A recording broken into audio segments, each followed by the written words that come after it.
suite aux différentes lectures, puis à l'état d'avancement du roman, je me rends compte que la qualité d'un roman vit et meurt sur la qualité de ses personnages et plus particulièrement son personnage principal.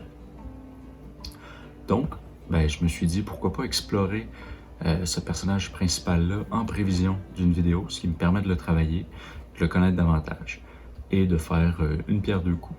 Bonjour, je m'appelle Félix et j'ai pour objectif d'écrire un roman d'environ 100 pages d'ici la fin 2025.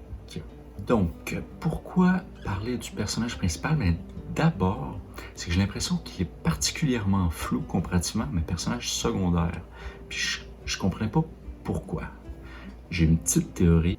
À mon avis, c'est un peu que la naissance d'un personnage principal et d'un personnage secondaire est vraiment différente. Un personnage principal, par défaut, il fait partie du roman, donc j'ai pas eu naturellement à me demander tant que ça pourquoi il était là. Il doit juste être là. Tandis qu'un personnage secondaire, avant de l'introduire, il faut qu'il y ait une raison pour laquelle tu as pensé à introduire un personnage secondaire, ce qui, dans mon cas, a fait en sorte que je les ai peut-être un peu plus réfléchis que mon personnage principal. Je suis donc allé faire quelques recherches pour voir comment on construit un bon personnage, que ce soit principal ou secondaire. Puis il y a différents outils. Généralement, ce sont tous des outils utilisés en psychologie qui sont adaptés pour le roman. Je me suis donc fait une checklist avec différentes informations que j'ai réussi à aller chercher à gauche à droite, dont principalement les vidéos sur un bon personnage de la chaîne BookFox, que je trouve vraiment excellent. Puis je suis tombé sur la zone de Johari, qui est une méthode parmi d'autres, mais qui s'appuie sur une stratégie développée par deux psychologues. En gros, c'est un outil qui cartographie ce que l'individu sait et ne sait pas de lui, en opposition à ce que les autres savent de lui et ne savent pas de lui. Ce qui en fait un outil vraiment intéressant pour le roman, à mon avis, c'est qu'on peut remplacer le nous par le personnage principal et les autres par le lecteur. Ce qui donne 4 grandes catégories que j'ai remplies au fur et à mesure. C'est ça que je me dis que j'allais pouvoir vous présenter, qui allait donner une bonne idée de qui était mon personnage principal. La première zone, c'est ce que le personnage principal sait et ce que le lecteur sait également. C'est un peu la matière première sur laquelle se construit l'identité du personnage dans le roman. Pour mon personnage, toute la valeur réside dans l'action. Il rêve d'être entrepreneur, il valorise l'effort, la discipline, puis le dernier élément qu'il valorise, c'est la responsabilité individuelle parce qu'il veut, lorsqu'il gagne, s'assurer que c'est bien grâce à lui. Parce que pour lui, être valorisé est synonyme de résultats concrets dans le monde réel.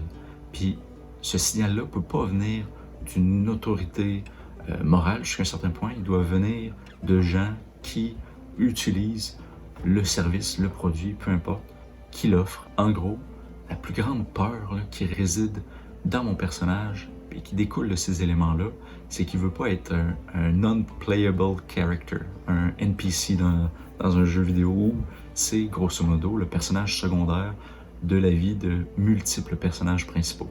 Il veut être le personnage principal de son histoire. Maintenant, il y a la deuxième zone. Dans cette zone-là, le lecteur sait des choses, déduit des choses que le personnage principal n'a pas encore déduites, n'a pas encore apprises. Ce qui fait que c'est un peu la zone où c'est ce que le personnage doit apprendre. C'est le volet qui va faire grandir le personnage principal. Puis pour mon personnage principal qui valorise l'action, la discipline, la plus grosse contradiction qu'il y a en lui, c'est que même si c'est ça qu'il valorise, il n'arrive pas vraiment à le faire réellement. Puis la raison étant, c'est que je pense que la meilleure façon de le vulgariser, c'est de dire qu'on a comme un espèce de ratio entre ce qu'on consomme, ce qu'on apprend, ce qu'on planifie, tous les efforts qu'on met là-dedans. Puis de l'autre côté, les efforts créatifs qui permettent de créer quelque chose dans le monde réel.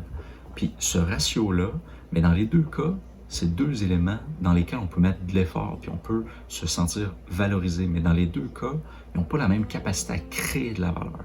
Puis en ce moment, mon personnage, son enjeu, c'est que le volet consommation, apprentissage, planification est beaucoup plus gros que le volet création, réalisation dans le monde concret.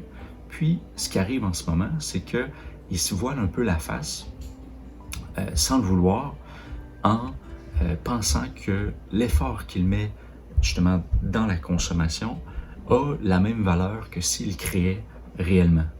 Puis, tout ça est nourri par un espèce de syndrome d'imposteur, dans le sens où la consommation, l'apprentissage, c'est un bon outil pour être capable de se lancer dans une direction qui fait du sens, mais poussé à l'extrême, ben, on s'entend, on entend souvent ça, mais plus on apprend, généralement, plus on se rend compte qu'on en sait peu. L'enjeu avec ça, c'est que ça crée une boucle de rétroaction négative, vicieuse jusqu'à un certain point, parce que plus tu apprends, moins t'en sais, plus tu te dis qu'il faudrait que tu apprennes. Ce qui fait en sorte que tu viens nourrir à l'excès le côté consommation, apprentissage, planification, au détriment de ce qui a une réelle valeur dans le monde réel, puis ce qui valorise réellement, c'est la création, que ce soit artistique, entrepreneuriale, peu importe, mais pour les autres. Cette zone-là, c'est vraiment une zone centrale parce que c'est, si je la fais bien, c'est là que normalement mon personnage devrait être accroché puis se demander comment est-ce qu'il va faire pour sortir de ce cercle vicieux-là. Parce que clairement, il y a beaucoup de gens qui le sont, c'est que c'est un peu universel pour tout le monde, où on a un passage où justement le passage à l'action qui est si difficile. Finalement, il y a les deux autres zones. La zone où le personnage principal sait certaines choses que le lecteur ne sait pas, ce qui peut, c'est des espèces d'intrigues qui sont généralement liées au passé. Quel type de famille a eu le personnage principal? Dans quel type de culture est-ce qu'il a vécu?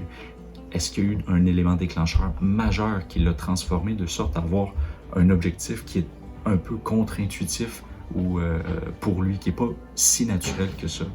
Et que c'est vraiment ces éléments-là. Puis là, je n'irai pas plus loin pour pas spoil jusqu'à un certain point.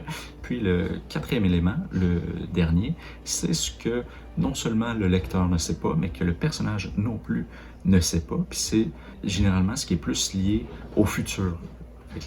Comment est-ce qu'il va réagir à certains événements, comment ça va le remettre en question. Et en gros, c'est l'espèce de trame narrative dans laquelle on va le suivre au fur et à mesure pour savoir si à la fin, est-ce qu'il va réussir, échouer, à suivre. C'est pour ça que je trouvais ça vraiment intéressant comme outil, parce que ça te donne vraiment une espèce de bon guide à garder en tête et à garder proche quand tu réécris tes scènes, tes chapitres. Donc, c'était grosso modo ce que je voulais vous présenter rapidement dans cette vidéo. Comme j'en avais parlé lors de la dernière, je veux partager mes 2 premiers chapitres à des amis, de la famille. Mais j'ai eu une réflexion en préparant cette vidéo-ci. Je me suis dit que je pourrais probablement leur donner 3-4 questions à noter sur 10 sur le premier élément auquel j'ai pensé, la qualité des personnages. Les 3 autres, ça reste à réfléchir, mais je me suis dit que ça pourrait être un outil intéressant qui pourrait m'aider à comprendre un peu mieux leurs commentaires. Sinon, je suis toujours dans une période d'édition avec mes codes de couleurs, mes fameux codes de couleurs, mais c'est un peu plus difficile parce que là, je suis en vacances et qu'on a beaucoup de choses à faire, mais on va trouver du temps. Donc voilà, encore merci d'avoir pris le temps avec moi aujourd'hui, puis on se revoit la semaine prochaine. Ciao!